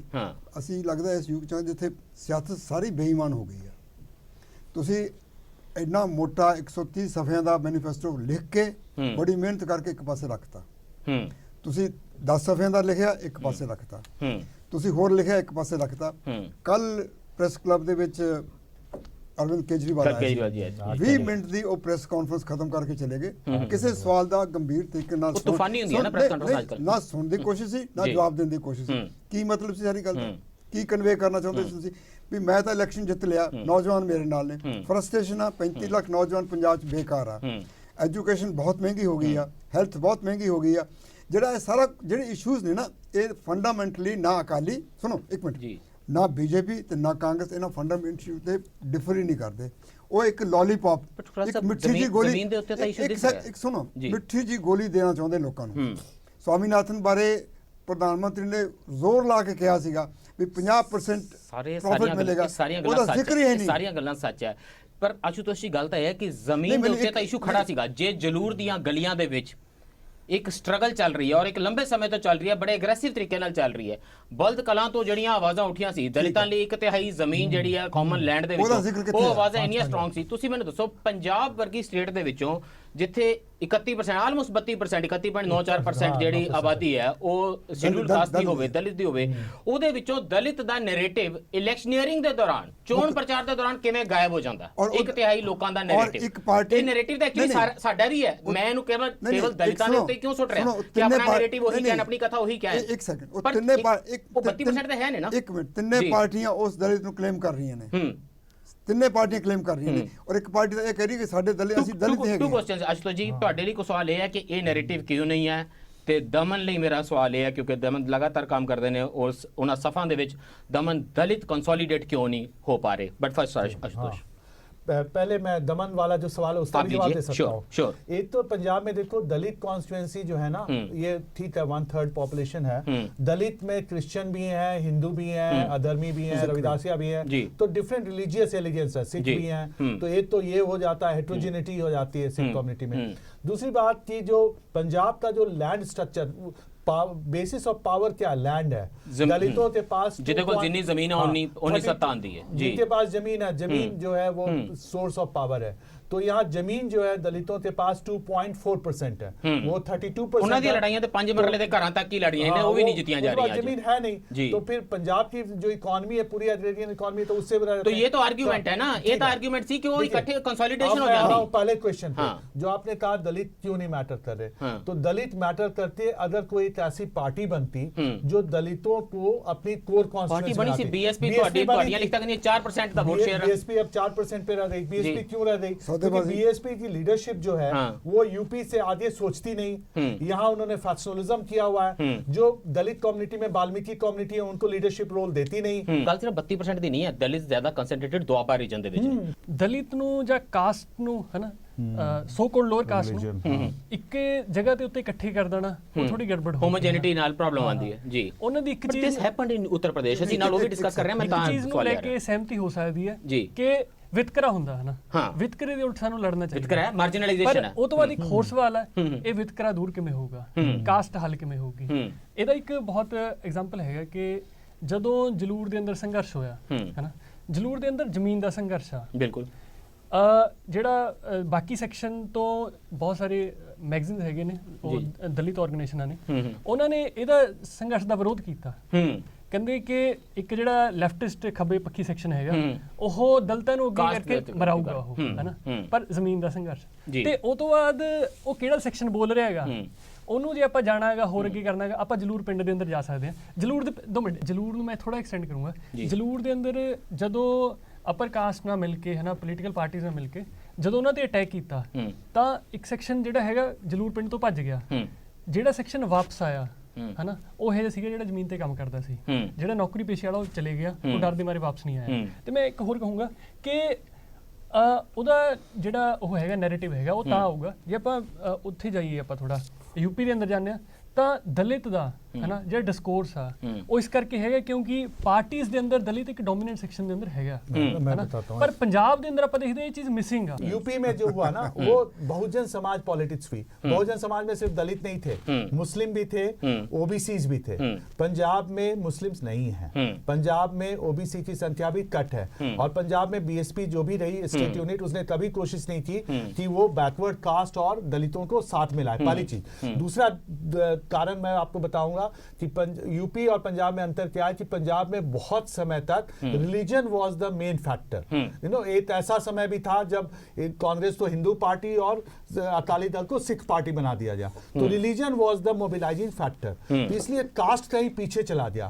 अब कास्ट धीरे धीरे उभर कर सामने आ रहा है। वहां पे भी जो ये प्रॉक्सी जो डेरा का जिक्र हुआ कि डेरा के थ्रू उनके वोट लेने की कोशिश की जा रही। और आखिरी बात एसपी जी, जब आप दलितों की बात कर रहे हो, पंजाब में और भी कम्युनिटी हैं, सिखों में भी बहुत सारी कम्युनिटी हैं, वो कहां तक उनके पास पावर है, जरा वो आप बता दो। जी, ये भी तो एक क्वेश्चन है ना। अरोड़ाज हैं, खत्रीज हैं, बहुत सारे तरखान हैं, तो उनके पास कहां पावर है? Debate start sounding very much like Uttar Pradesh. So let's stay with Uttar Pradesh. Ashutosh ji, staying with Uttar Pradesh, ਇਹ ਜਿਹੜੇ ਡੈਡੀ ਨਾਲ ਲੜ ਕੇ ਤੇ ਅੰਕਲ ਜੀ ਨਾਲ, ਤੇ ਅੰਕਲ ਜੀ ਨੰਬਰ 1 ਅੰਕਲ ਜੀ ਨੰਬਰ 2 ਸਾਰਿਆਂ ਨਾਲ ਲੜ ਕੇ ਜਿਹੜੀ ਸਾਈਕਲ ਖੋਈ ਹੈ, ਤੇ ਹੁਣ ਪਿੱਛੇ ਕਾਂਗਰਸ ਨੂੰ ਵੀ ਬਿਠਾਇਆ ਮੈਂ ਸੁਣਿਆ ਕੈਰੀਅਰ ਦੇ ਉੱਤੇ, ਤੇ ਅੱਗੇ ਲੋਕ ਕਹਿ ਰਹੇ ਨੇ ਕਿ ਅੱਗੇ ਅਜੀਤ ਸਿੰਘ ਬੈਠਾ, ਅਜੀਤ ਸਿੰਘ ਬੈਠੇ, ਆਰਐਨਡੀ ਵਾਲੇ ਹੋਰ ਜਗ੍ਹਾ ਹੈਗੀ ਤੇ ਨਿਸ਼ਾਦ ਵਾਲੀ ਪਾਰਟੀ ਵੀ ਬੈਠ ਜਾਏਗੀ, ਥੋੜੀ ਹੋਈ ਤੇ ਮਹਾਦਲ ਵੀ ਬੈਠ ਜਾਏਗਾ, ਆਪਣਾ ਦਲ ਵਾਲੇ ਵੀ ਚੜ ਜਾਣਗੇ। ਇਹ ਸਾਈਕਲ ਹੁਣ ਫੁੱਲ ਲੋਡਡ ਹੈ। ਉਹ ਪੀਸ ਪਾਰਟੀ ਵਾਲੇ ਵੀ ਮੈਂ ਸੁਣਿਆ ਉੱਤੇ ਬੈਠ ਜਾਣਗੇ। ਇਹ ਜਿਹੜੀ ਸਾਈਕਲ ਹੈ ਇਹ ਦੁਬਾਰਾ ਲੈ ਕੇ ਜਾਏਗੀ ਸੈਕਟਰੀਏਟ ਤੱਕ ਅਖਿਲੇਸ਼ ਨੂੰ, ਤੇ ਕੀ ਬੀਜੇਪੀ ਕੋਲ ਜਿਹੜਾ ਉੱਤਰ ਪ੍ਰਦੇਸ਼ ਦੇ ਵਿੱਚ ਚਿਹਰਾ ਨਹੀਂ ਹੈ, ਕੀ ਇਹ ਇੰਪੈਕਟ ਕਰੇਗਾ, ਤੇ ਕੀ ਮੋਦੀ ਦਾ ਕੈਰੀਅਰ ਉੱਤਰ ਪ੍ਰदेश ਦੀਆਂ ਗਲੀਆਂ ਵਿੱਚ ਤੈਅ ਹੋਵੇਗਾ? यूपी का इलेक्शन इसलिए भी इंपॉर्टेंट कि राज्यसभा में अभी मेजोरिटी नहीं है बीजेपी को, और उनको कोई भी जो ऐसे लैंड एक्विजिशन बिल था, कोई भी इंपॉर्टेंट लेजिस्लेशन के लिए उनको मोहताज होना पड़ता है स्टेट पार्टी। राज्यसभा भी इलेक्शन यूपी जो रही है, राज्यसभा का बड़ा इंपॉर्टेंट है।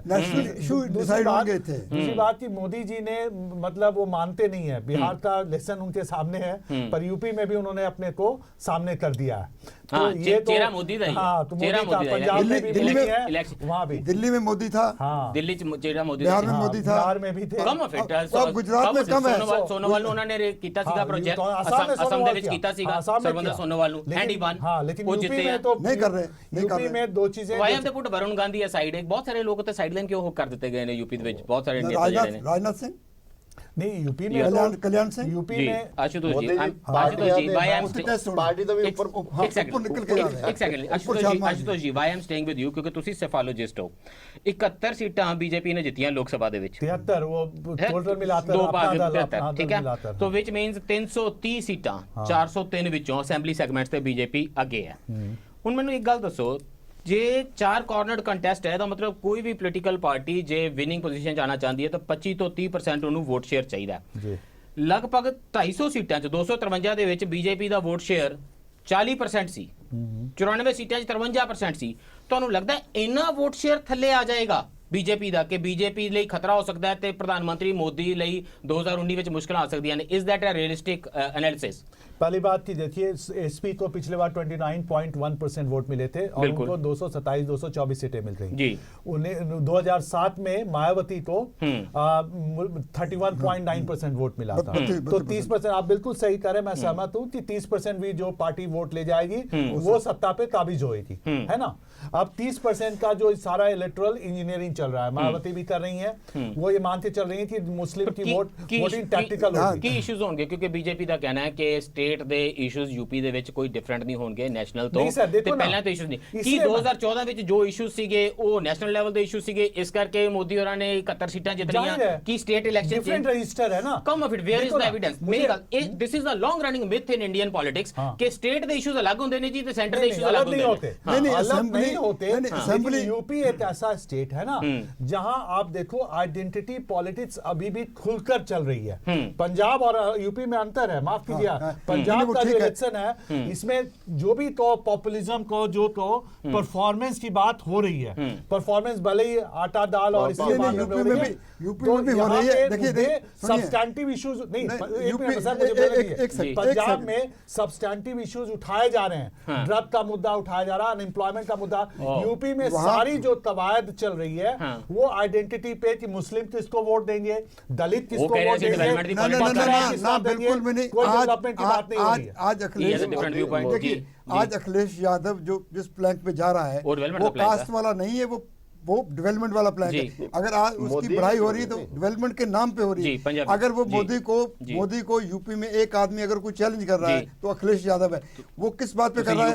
वो हिंदी च गल करन लग मोदी पे पंजाबी वो किस गलती कर रहे हैं? किस गलती कर रहे हैं? वो इससे गलती कर रहे हैं कि मैं डेवलपमेंट का मॉडल ना, मैं चंगे लॉ एंड ऑर्डर का मॉडल है, मैं चंगा कम करने वाला, मैं मुलायम तो भी वखरा हो रहे हैं, इसलिए वखरा हो रहे हैं, इसलिए वखरा हो रहे हैं, इसलिए वखरा आप कास्ट तो वखरा हो रहे हैं। जी, इन वन सेंटेंस की यूपी ਦੀਆਂ ਗਲੀਆਂ ਵਿੱਚ ਸਬਸਟੈਂਟਿਵ ਇਸ਼ੂਜ਼ ਡਿਸਕਸ ਹੋ ਰਹੇ ਨੇ ਕਿ यूपी ਦੀ ਇਲੈਕਸ਼ਨ ਦੇ ਵਿੱਚ ਸਬਸਟੈਂਟਿਵ ਇਸ਼ੂਜ਼ ਹੋਣਗੇ ਕਿ यूपी ਦੀ ਇਲੈਕਸ਼ਨ ਵੀ ਇਹ ਪਰਸਨੈਲਿਟੀਜ਼ ਦੇ ਆਲੇ ਦੁਆਲੇ ਤੇ ਅਖਿਲੇਸ਼ ਯਾਦਵ ਦੀ ਪਰਸਨੈਲਿਟੀ ਦੇ ਆਲੇ ਦੁਆਲੇ ਖੜੀ ਰਹੇਗੀ। ਦੇਖੋ ਐਕਸਕਲੂਸਿਵ ਨਹੀਂ ਹੁੰਦਾ, ਉਹਦੀ ਹੈ ਸਾਰਾ ਕੁਝ। ਦੇਖੋ ਮੋਦੀ ਜੀ ਕੀ ਕਰ ਰਹੇ ਨੇ, ਮੋਦੀ ਜੀ ਵੀ ਆਪਣੇ ਹਿਸਾਬ ਨਾਲ ਇਸ਼ੂ ਦੀ ਡਿਵੈਲਪਮੈਂਟ ਦੀ ਕਰਪਸ਼ਨ ਦੂਰ ਕਰਨੀ ਹੈ, ਬਲੈਕ ਮਨੀ।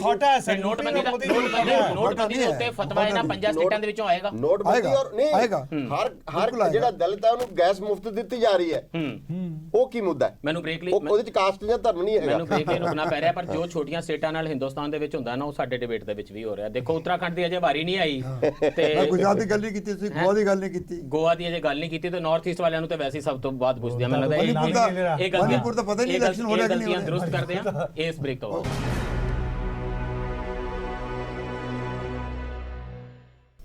ਬ੍ਰੇਕ ਤੋਂ ਬਾਅਦ ਫਿਰ ਸਵਾਗਤ ਹੈ। ਚਰਚਾ ਕਰ ਰਹੇ ਹਾਂ 5 ਸਟੇਟਾਂ ਦੀ ਜਿੱਥੇ ਇਲੈਕਸ਼ਨਾਂ ਹੋਣ ਜਾ ਰਹੀਆਂ ਨੇ ਤੇ ਇਹਨਾਂ ਚਰਚਾ ਦੇ ਵਿੱਚ ਸਾਡੇ ਤੋਂ ਮਨੀਪੁਰ ਤੇ ਉੱਤਰਾਖੰਡ ਦੀ ਤਾਂ ਅਜੇ ਵਾਰੀ ਨਹੀਂ ਆਈ। ਇਸ ਦੀ ਸਭ ਤੋਂ ਪਹਿਲਾਂ ਆਸ਼ੂਤੋਸ਼ ਜੀ, ਗੁਜਰਾਤ ਦੀ ਗੱਲ ਕਰਾਂਗੇ। ਮੈਨੂੰ ਪਤਾ ਹੈ ਕਿ ਲੰਬੇ ਸਮੇਂ ਤੋਂ ਤੁਹਾਡੀ ਅੱਖ ਗੁਜਰਾਤ ਤੇ ਹੈ ਜਿੱਥੇ ਮੋਦੀ ਸਾਹਿਬ ਦੀ ਹੈ, ਪਰ ਆਸ਼ੂਤੋਸ਼ ਜੀ ਉੱਤਰਾਖੰਡ ਜਿੱਥੇ ਹਰੀਸ਼ ਰਾਵਤ ਬਿਨਾਂ ਇਲੈਕਸ਼ਨਾਂ ਲੜੇ ਦੂਜੀ ਵਾਰ ਸੀਐਮ ਬਣੇ ਸੀ, ਜਦੋਂ ਉਹ ਪ੍ਰੈਜ਼ੀਡੈਂਟ ਰੂਲ ਲਗਾ ਕੇ ਤੇ ਫਿਰ ਹਟਾ ਕੇ ਤੇ ਉਹਨਾਂ ਨੂੰ ਦੁਬਾਰਾ ਬਣਾਉਣਾ ਪਿਆ ਸੀ।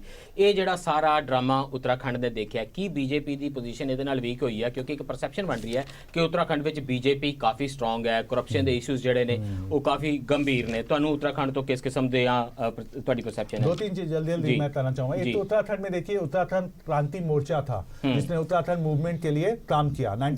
95 में मूवमेंट उसने चलाई, वो कहीं नहीं है आज उत्तराखंड मुक्ति मोर्चा। उत्तराखंड एक ऐसा राज्य है। दूसरी बात, उत्तराखंड और हिमाचल 2 ऐसे राज्य हैं भारत में जहां twice born upper caste majority में है। तो और अपर कास्ट का अगर आप CSDS सर्वे देखें, अपर कास्ट ने हमेशा नेशनल पार्टी का साथ दिया है। आप CSDS का 96 से सर्वे देख लें, और ये एक वजह हो सकती है कि उत्तराखंड और हिमाचल दोनों में कोई भी रीजनल पार्टी या जो लोअर कास्ट बेस्ड पार्टी है वो उभर कर सामने नहीं आ पा रही। उत्तराखंड इको एक स्टेट है जिथे कांग्रेस ते बीजेपी दी डायरेक्ट लड़ाई है। बाकी हर जगह दे उत्ते एक कॉर्नर और भी ने कि उत्तराखंड मूवमेंट के पीछे रिजर्वेशन इशू एक बहुत बड़ा इशू था, जो कि ओबीसी के लिए रिजर्वेशन था और ओबीसी की संख्या कट है, तो उन्होंने कहा कि हमारी जॉब उनके पास जाएगी। अब रही इस बार की, उत्तराखंड बीजेपी के लिए बहुत इंपॉर्टेंट है, क्योंकि उत्तराखंड में बीजेपी को मुंह खानी पड़ी।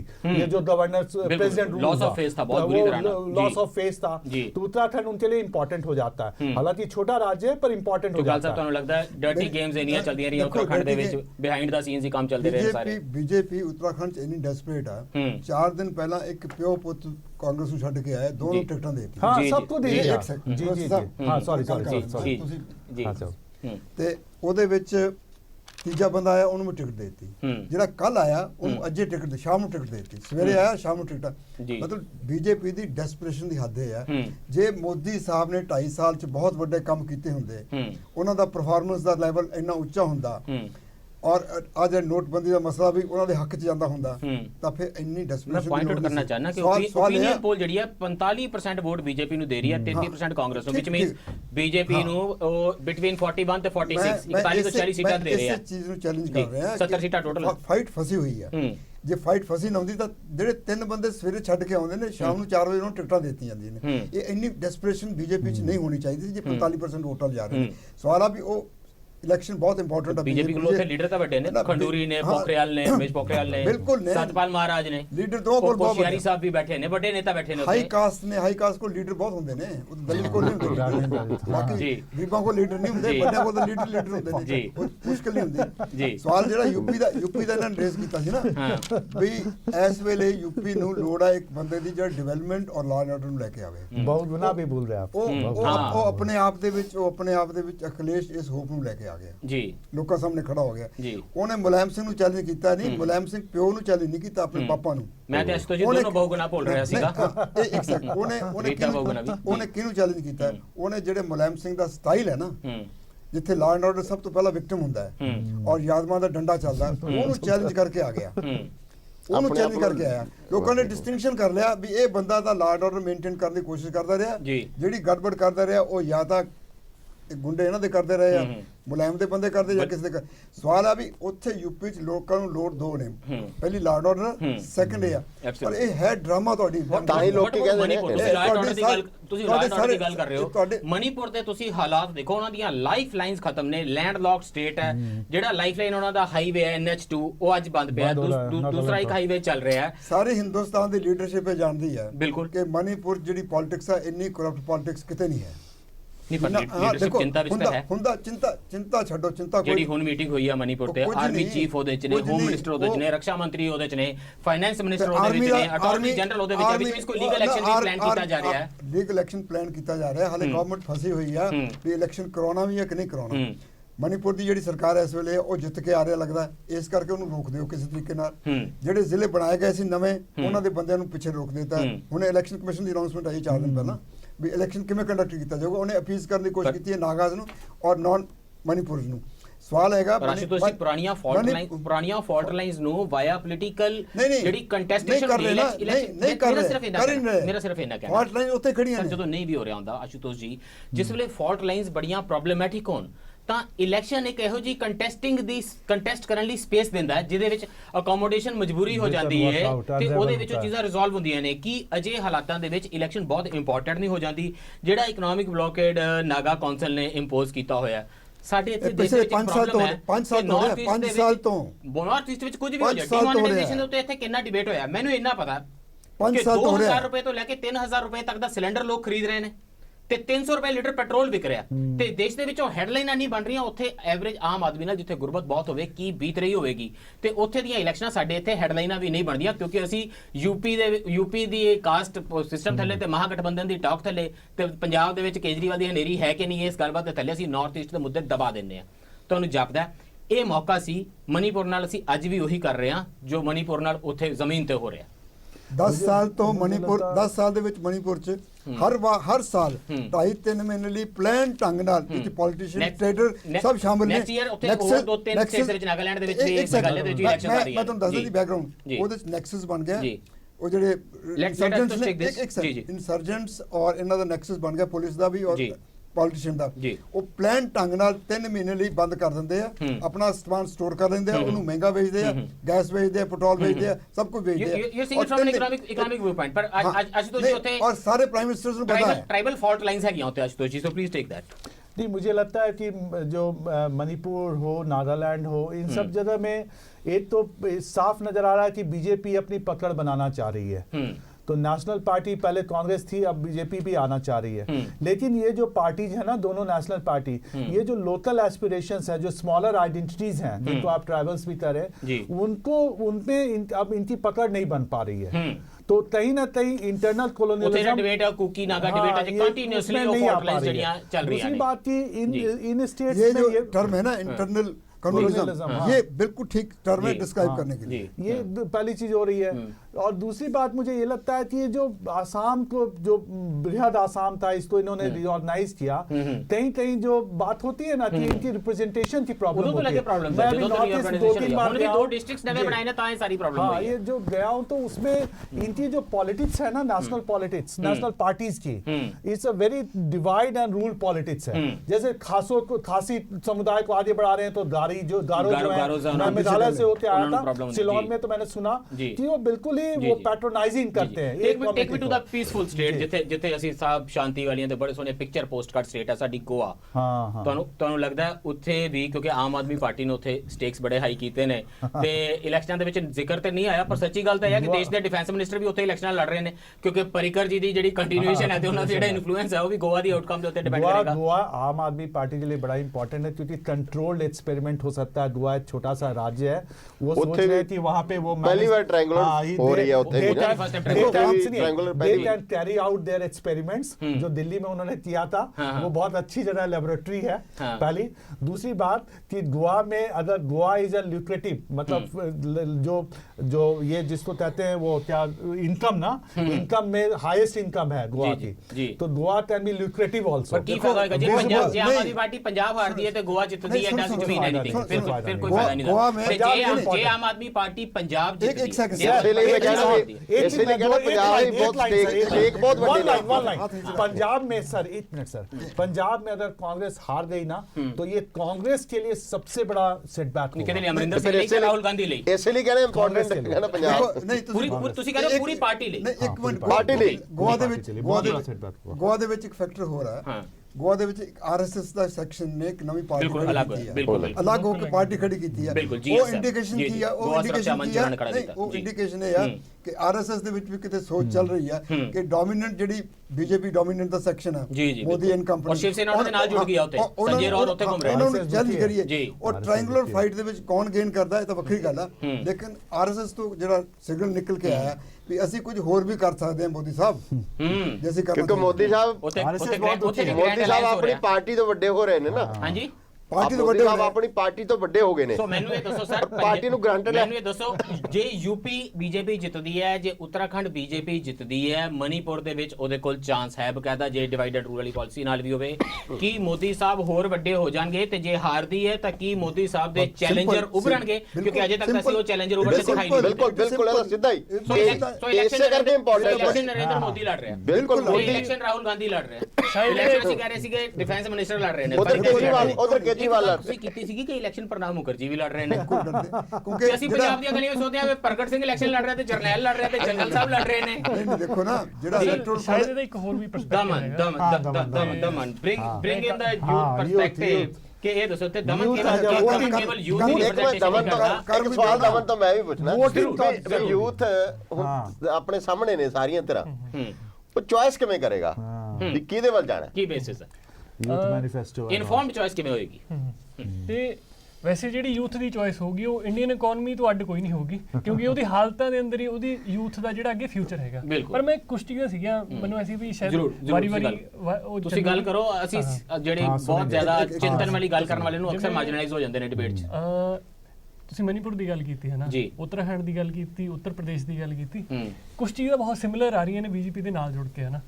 ਤੇ ਇੱਕ ਹੈਗਾ ਕਿ ਬੀਜੇਪੀ ਦੀ ਇੱਕ ਲੁਕਿੰਗ ਈਸਟ ਪਾਲਿਸੀ ਰਹੀ ਹੈ ਨਾ, ਉਹ ਆਪਾਂ ਅਸਾਮ ਦੇ ਅੰਦਰ ਦੇਖੀ ਹੈ ਨਾ, ਅਸਾਮ ਦੇ ਅੰਦਰ ਉਹ ਕਿਵੇਂ ਦਿਖੀ? ਸਾਰੀਆਂ ਨੁਕਰਾਂ ਦੀ ਬੀਜੇਪੀ ਸਾਰੀਆਂ ਈਸਟ ਪਾਲਿਸੀ ਇੰਟਰਨੈਸ਼ਨਲ ਲੈਵਲ ਦੇ ਉੱਤੇ ਉਹਨੂੰ ਕਹਿੰਦੇ ਆ। ਪਹਿਲਾਂ ਸਾਊਥ ਕੀਤਾ, ਫਿਰ ਹੌਲੀ ਹੌਲੀ ਸਾਰੇ ਲੈਟ ਹਿਮ ਕੰਪਲੀਟ। ਹਾਂ, ਜਿਹੜੀ ਅਸਾਮ ਦੇ ਅੰਦਰ ਆਪਾਂ ਦੇਖਦੇ ਆ ਨਾ, ਉਹ ਜਿਹੜਾ ਮਾਈਗ੍ਰੈਂਟਸ ਨੂੰ ਲਟਾਉਣ ਵਾਲਾ ਮਸਲਾ ਉਹ ਤਰੀਕੇ ਨਾਲ ਚੱਲੇਗਾ।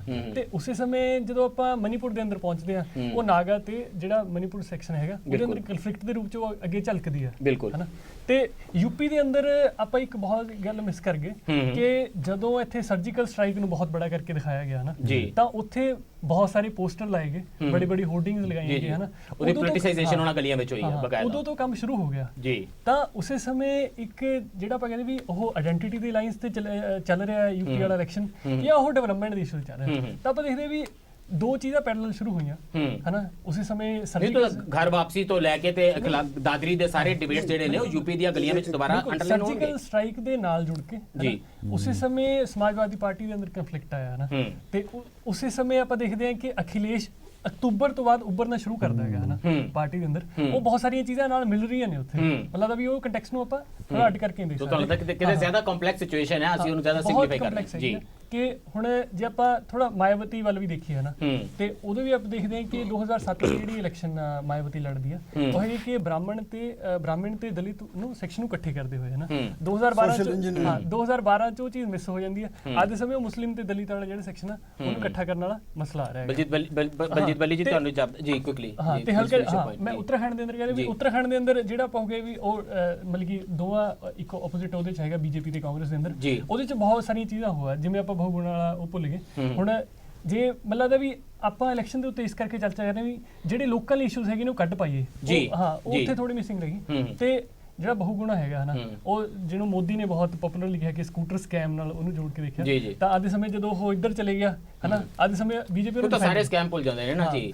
ਜਿਸ ਵੇਲੇ ਬੰਦਾ ਪਾਰਟੀ ਟੱਪ ਗਿਆ ਸਕੈਮ ਦੇ ਨਾਲ ਜਾਂਦੇ ਨਹੀਂ ਗਏ। ਆਪ ਪਾਰਟੀ ਨੇ ਪੰਜਾਬ ਤੋਂ ਵੀ ਕੱਟ ਲਾਇਆ, ਜਿਹੜਾ ਅਕਾਲੀਆਂ ਤੋਂ ਕਾਂਗਰਸ ਤੋਂ ਆਵੇ ਉਹਨੂੰ ਧੋਬੀ ਕਰ ਜਾ ਕੇ ਸਾਫ਼ ਸੁਥਰਾ ਕਰ ਸਾਰਿਆਂ ਨੇ ਲਾਇਆ ਹੋਇਆ, ਸਾਰਿਆਂ ਨੇ ਲਾਇਆ, ਜਿਹੜਾ ਇਧਰ ਉਧਰ ਚਲਾ ਜੋ ਵੀ ਸਾਫ਼ ਹੋ ਜਾਂਦਾ। ਬਹੁਤ ਵੱਡਾ ਧੋਬੀ ਘਾਟ ਆ ਸਾਰੀ ਪਾਰਟੀਆਂ ਨੂੰ। ਇਹ ਸਾਰਿਆਂ ਨਾਲ ਜੋੜ ਕੇ, ਇਹ ਸਾਰਿਆਂ ਨਾਲ ਜੁੜਦਾ, ਇਹ ਸਾਰਿਆਂ ਨਾਲ ਜੋੜ ਕੇ ਜਦੋਂ ਜਿਹੜੀ ਤੁਸੀਂ ਗੱਲ ਕਰ ਰਹੇ ਸੀ ਮਤਲਬ ਕਿ ਜਿੱਥੇ ਕਲਮੀਨੇਸ਼ਨ ਵਾਲਾ ਮਸਲਾ ਕਿ ਬੀਜੇਪੀ ਹਨਾ ਇੱਕ ਅੱਡ ਨੈਸ਼ਨਲ ਜਿਹੜਾ ਸਭ ਤੋਂ ਵੱਡੀ ਨੈਸ਼ਨਲ ਪਾਰਟੀ ਉੱਭਰਨ ਵਾਲਾ ਮਸਲਾ ਹੈਗਾ, ਪਰ ਉਹਦੇ ਨਾਲ ਬੀਜੇਪੀ ਦੀਆਂ ਬਹੁਤ ਸਾਰੀਆਂ ਚੀਜ਼ਾਂ ਜੁੜੀਆਂ ਹੋਈਆਂ ਨੇ। ਬੀਜੇਪੀ ਦਾ ਇੱਕ ਪੁਰਾਣਾ ਇਤਿਹਾਸ ਰਿਹਾ ਕਿ ਜਿਹੜੀ ਵੀ ਸਟੇਟ 'ਚ ਉਹ ਰੀਜਨਲ ਪਾਰਟੀਆਂ ਨਾਲ ਅਲਾਈਅੰਸ ਦੇ ਅੰਦਰ ਗਈ ਆ, ਉਹਨੂੰ ਅੰਡਰਮਾਈਨ ਕੀਤਾ, ਉਹਨੂੰ ਖੋਰਾ ਲਾਇਆ ਹੈਗਾ। ਤਾਂ ਆਪਾਂ ਦੇਖਦੇ ਆ ਉਹ ਆਪੋਜੀਸ਼ਨ ਪਹਿਲਾਂ ਓਡੀਸ਼ਾ ਦੇ that leaves me Daman with just as much time ਤੇ for the last question for ਟੁਕਰਾਲ ਸਾਹਿਬ ਕੇ ਟੁਕਰਾਲ ਸਾਹਿਬ, ਪੰਜਾਬ ਦੇ ਵਿੱਚ ਲਗਾਤਾਰ ਜਿਹੜੀ ਸਵੇ ਹੈ ਅਕਾਲੀ ਦਲ ਦੀ ਉੱਤਰ ਪ੍ਰਦੇਸ਼ ਦੇ ਵਿੱਚ ਇੰਨੀ ਵੱਡੀ ਨੈਸ਼ਨਲਿਸਟ ਪਾਰਟੀ ਦੇ तमाम ਜ਼ੋਰ ਲਾਉਣ ਤੋਂ ਬਾਅਦ ਵੀ ਬੀਐਸਪੀ ਤੇ ਸਮਾਜਵਾਦੀ ਪਾਰਟੀ ਬੜੀਆਂ ਸਟਰੋਂਗ ਫੋਰਸਿਸ ਨੇ।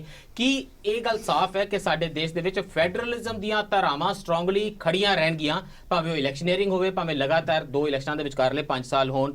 ਇਹ ਜਿਹੜਾ ਇੱਕ ਕਨਸੈਪਟ ਹੈ ਦੇਸ਼ ਦੇ ਵਿੱਚ ਫੈਡਰਲਿਜ਼ਮ ਦਾ, ਉਹ ਸਟਰੋਂਗ ਰਹੇਗਾ ਤੇ ਰੀਜਨਲ ਪਾਰਟੀਆਂ ਉਹਨੀਆਂ ਸਟਰੋਂਗ ਰਹਿਣਗੀਆਂ, ਫੋਰਸਿਸ ਰਹਿਣਗੀਆਂ। ਬਹੁਤ ਸਾਰੇ ਪੋਲੀਟੀਕਲ ਸਾਇੰਟਿਸਟਾਂ ਨੇ ਰੀਜਨਲ ਪਾਰਟੀ ਨੂੰ ਰਾਈਟ ਆਫ ਕਰਤਾ ਸੀ 10 ਸਾਲ ਪਹਿਲਾਂ, ਤੇ 5 ਸਾਲ ਪਹਿਲਾਂ ਹੋਰ ਕਹਿਣ ਲੱਗ ਗਏ। ਬੀਜੇਪੀ ਦੀ ਐਮਰਜੈਂਸੀ ਤੋਂ ਬਾਅਦ ਹੋਰ ਗੱਲ ਆ ਗਈ ਕਿ ਇੱਕ ਸੈਂਟਰਲ ਪਾਰਟੀ ਫਿਰ ਆ ਗਈ ਮੁਕਾਬਲੇ। ਸਵਾਲ ਹੈਗਾ ਵੀ ਰੀਜਨਲ ਪਾਰਟੀਆਂ ਤਾਂ ਉੱਥੇ ਖੜੀਆਂ ਨੇ ਜਿੱਥੇ ਹੈਗੀਆਂ ਨੇ, ਉਹ ਰੀਜਨਲ ਆਪਣੀ ਪੋਲਿਟਿਕਸ ਕਰਦੀਆਂ ਨੇ, ਪਰ ਨੈਸ਼ਨਲ ਪੋਲਿਟਿਕਸ ਦੇ ਵਿੱਚ ਉਹ ਕਿਤੇ ਆ ਕੇ ਗਵਾਚ ਜਾਂਦੀਆਂ ਨੇ। ਜਿਵੇਂ ਜੀਐਸਟੀ ਦਾ ਮਸਲਾ ਹੈ, ਹੁਣ ਜੀਐਸਟੀ ਦੇ ਮਸਲੇ ਦੇ ਵਿੱਚ ਇੱਕ ਅੱਧੀ ਸਟੇਟ ਨੂੰ ਛੱਡ ਕੇ ਬਾਕੀ ਸਾਰੀਆਂ ਵੈਸਟ ਬੰਗਾਲ ਤੋਂ ਕੋਈ ਆਵਾਜ਼ ਨਹੀਂ। ਅਮਿਤ ਮਿੱਤਰਾ ਦੀ ਜਿਹੜਾ ਤੁਹਾਡਾ ਇਕਨੋਮਿਕ ਡਿਵੈਲਪਮੈਂਟ ਦਾ ਮਾਡਲ ਆ, ਉਹਦੇ ਤੇ ਡਾਈਵਰਜੈਂਸ ਕਿਤੇ ਹੈ ਜੀ, ਉਹ ਕਿਤੇ ਨਹੀਂ, ਬਿਲਕੁਲ ਬਸ ਸਿਰਫ ਪੋਲੀਟੀਕਲ ਡਾਈਵਰਜੈਂਸ ਹੈ, ਆਪਣੀ ਪਾਵਰ ਕੈਪਚਰ। ਜਿਹੜੇ ਇੱਕ ਡਿਵੈਲਪਮੈਂਟ ਕਿਸ ਨੂੰ ਕਹਿਣਾ ਹੈ, ਇਕਨੋਮਿਕ ਡਿਵੈਲਪਮੈਂਟ ਦੇ ਮਾਡਲ ਕੀ ਹੋਣਗੇ, ਇਹਦੇ ਤੇ ਸਾਰੀਆਂ ਪਾਰਟੀਆਂ ਫੈਡਰਲਿਜ਼ਮ ਨੂੰ ਵੀ ਉਹਦੇ ਜੋੜੇ ਨਹੀਂ, ਉਹਦੇ ਨਾਲ ਤਾਂ ਜੋੜੇ ਫੈਡਰਲਿਜ਼ਮ ਨੂੰ ਵੀ ਉਹਦੇ ਨਾਲ ਨਹੀਂ ਜੋੜ ਰਹੀਆਂ, ਬਿਲਕੁਲ ਜਿਹੜੀ ਸਟੇਟਸ ਦੀ ਸੋਵਰੇਨਿਟੀ ਖਤਮ ਹੋ ਰਹੀ ਹੈ। ਔਰ ਇੱਕ ਹੋਰ ਹੈ, ਇੱਕ ਹੋਰ ਕੰਟਰਡਿਕਸ਼ਨ ਹੈ। ਅਕਾਲੀ ਦਲ ਦੇ ਮੈਨੀਫੈਸਟੋ ਬਹੁਤ ਵਾਰੀ ਇਹਦਾ ਜ਼ਿਕਰ ਕਰਦੇ ਸੀਗੇ, ਹੁਣ ਅਕਾਲੀ ਦਲ ਦੇ ਮੈਨੀਫੈਸਟੋ ਉਹਦੇ ਚ ਇੱਕ ਕੰਟਰਡਿਕਸ਼ਨ ਹੋਰ ਹੈ। ਜਿਹੜੀਆਂ ਰੀਜਨਲ ਪਾਰਟੀਆਂ ਨੇ ਉਹ ਫੈਡਰਲਿਜ਼ਮ ਦੀ ਡਿਮਾਂਡ ਕਰਦੀਆਂ ਨੇ, ਪਰ ਸਟੇਟ ਦੇ ਵਿੱਚ ਉਹ ਸਾਰੀ ਸੈਂਟਰਲਾਈਜ਼ ਕਰ ਰਹੀਆਂ ਨੇ ਪਾਵਰਸ। ਜੀ ਸਟੇਟ ਦੇ ਵਿੱਚ ਉਹ ਕੰਟਰडिक्शन भी है, वो मॉरली मैं वेरी क्विकली मुझे लगता है ये जो जितने सारे इलेक्शंस हो रहे हैं, 2-3 नई तरह की इलेक्टोरल कैटेगरी उभर रही है। एक तो youth as a voting community, पहली बार हम देखते हैं यूथ मैनिफेस्टो निकल रहा है, यूथ को बहुत ज्यादा टारगेट किया जा रहा है, दमन में भी कहा। दूसरी बात कि जो मोस्ट बैकवर्ड कास्ट एमबीसी अति पिछड़ा, ये यूपी में हम देख रहे हैं कि बहुत ज्यादा अपना दल एंड ऑल ये सब हो रहा है, बीजेपी कोशिश कर रही है। बिल्कुल। तीसरा मुझे लगता है कि मिलिट्री आर्म फोर्सेज उनको भी एक वोटिंग कॉन्स्टिट्यूएंसी के रूप में उभारने की पूरी कोशिश हो रही है। तमाम तरह ਦਾ ਨੈਸ਼ਨਲਿਸਟ ਜਿਹੜਾ ਨੈਰੇਟਿਵ ਉੱਥੇ ਬਣਾਇਆ ਜਾ ਰਿਹਾ ਤੇ ਇਹਨਾਂ ਸਾਰੀਆਂ ਸਟੇਟਾਂ ਦੇ ਵਿੱਚ ਤੇ ਜਿਵੇਂ ਹਰ ਵਾਰੀ ਹੁੰਦਾ ਅਸੀਂ ਵਿਮਨ ਦਾ ਨੈਰੇਟਿਵ ਨਾ ਪੋਲੀਟੀਕਲ ਪਾਰਟੀਆਂ ਖੜਾ ਕਰਦੀਆਂ ਨੇ ਨਾ ਮੀਡੀਆ ਦੇ ਵਿੱਚ ਇਹਨਾਂ ਦਾ ਕੋਈ ਜਗ੍ਹਾ ਬਚਦੀ ਹੈ। Totally Aam completely out of time ਹੈ। ਸਿਰਫ ਇਹਨਾਂ ਕਹਿਣਾ ਚਾਹਨਾ ਪਾਰਟੀਆਂ ਤੇ ਫੈਡਰਲਿਜ਼ਮ ਨੂੰ ਅਡੈਪਟ ਕਰਕੇ ਰੀਜਨਲ ਪਾਰਟੀਆਂ ਤੇ ਫੈਡਰਲਿਜ਼ਮ ਨੂੰ ਅਡੈਪਟ ਕਰਕੇ ਦੇਖਣਾ ਚਾਹੀਦਾ। Got your point. ਤੁਸੀਂ ਕਿਹਾ ਸੀ ਕਿ ਮਿੰਨੀ ਇਲੈਕਸ਼ਨਾਂ ਪੂਰੇ ਦੇਸ਼ ਵਿੱਚ ਹੋ ਰਹੀਆਂ, ਇਹ 5 ਸਟੇਟਾਂ ਦੀਆਂ ਇਲੈਕਸ਼ਨਾਂ ਨੇ ਤੇ ਜੇ ਇਹਦੇ ਵਿੱਚ ਜਿਹੜਾ ਤੁਹਾਡਾ ਪੁਆਇੰਟ ਰਹਿ ਗਿਆ ਜੇ ਹਿਮਾਚਲ ਤੇ ਗੁਜਰਾਤ ਪਾ ਲਈਏ ਜਿੱਦੋਂ ਤੁਸੀਂ ਡਿਬੇਟ ਨੂੰ ਹੱਥ ਪਾਣਾ ਚਾਹੁੰਦੇ ਸੀ ਤਾਂ ਫਿਰ ਤਾਂ ਇਹ ਸੱਚਮੁੱਚ ਦੀ ਮਿੰਨੀ ਇਲੈਕਸ਼ਨ ਹੈ। ਸੋ ਕੈਰੀਅਰ ਸਿਰਫ ਸੁਖਵੀਰ ਬਾਦਲ ਦੇ, ਪ੍ਰਕਾਸ਼ ਸਿੰਘ ਬਾਦਲ ਹੋਰਾਂ ਦੇ, ਅਮਰਿੰਦਰ ਸਿੰਘ ਦੇ ਤੇ ਕੇਜਰੀਵਾਲ ਦੇ ਨਹੀਂ ਡਿਸਾਈਡ ਹੋ ਰਹੇ, ਕੈਰੀਅਰ ਮੋਦੀ ਸਾਹਿਬ ਦੇ ਵੀ ਡਿਸਾਈਡ ਹੋ ਰਹੇ ਨੇ, ਰਾਹੁਲ ਦੇ ਵੀ ਪਾਰਟੀ ਡਿਸਾਈਡ ਹੋ ਰਹੀ ਹੈ, ਰਾਹੁਲ ਦਾ ਕੈਰੀਅਰ ਡਿਸਾਈਡ ਹੋ ਰਿਹਾ ਹੈ, ਬੀਜੇਪੀ ਦੀ ਸਟੈਂਡਿੰਗ ਡਿਸਾਈਡ ਹੋ ਰਹੀ ਹੈ, ਕਾਂਗਰਸ ਕੀ ਬਿਲਕੁਲ ਤੇ ਉੱਤਰ ਪ੍ਰਦੇਸ਼ ਦੀਆਂ ਗਲੀਆਂ ਦੇ ਵਿੱਚ ਤਾਂ ਸ਼ਾਇਦ ਦੇਸ਼ ਦਾ ਭਵਿੱਖ ਡਿਸਾਈਡ ਹੋ ਰਿਹਾ। ਇਸ ਸਾਰੇ ਦੇ ਵਿੱਚ ਹੀ ਇੱਕ ਸ਼ਬਦ ਤੁਸੀਂ ਯੂਜ਼ ਕੀਤਾ ਸੀ ਧੋਬੀ ਘਾਟ। ਜੇ ਕਿਤੇ ਧੋਬੀ ਘਾਟ ਦਰਸ਼ਕ ਖੋਲ ਲੈਣ ਤੇ ਜਿਹੜਾ ਆਵੇ ਉਹਨੂੰ ਚੈੱਕ ਕਰਨ ਵੀ ਕਿੱਥੇ ਕਿੱਥੇ ਮੈਲ ਹੈ ਤੇ ਧੋ ਕੇ ਚੈੱਕ ਕਰਨ ਵੀ ਕਿੱਥੋਂ ਤੱਕ ਸਾਫ਼ ਨਿਕਲ ਸਕਦਾ ਤੇ ਫਿਰ ਵੋਟਾਂ ਪਾਣ ਤੇ 4 ਫਰਵਰੀ ਨੂੰ ਫਿਰ ਉਹ ਫੈਸਲਾ ਲੈਣ ਤੇ ਫਿਰ ਸ਼ਾਇਦ ਥੋੜੇ ਸਾਫ਼ ਸੁਥਰੀ ਛਵੀ ਵਾਲੀ ਸਾਡੀ ਅਸੈਂਬਲੀ ਤੇ ਸਾਡੀਆਂ ਪਾਰਲੀਮੈਂਟੀਆਂ ਦਿਖਣੀਆਂ ਸ਼ੁਰੂ ਕਰਨਗੀਆਂ ਅਗਲੀ ਵਾਰੀ ਤੁਹਾਡੀ 4 ਫਰਵਰੀ ਤੇ ਹੁਣ ਧੋਬੀ ਘਾਟ ਖੋਲ ਕੇ। ਅੱਜ ਲਈ ਇੰਨਾ ਹੀ, ਧੰਨਵਾਦ ਤੇ ਜੈ ਹਿੰਦ।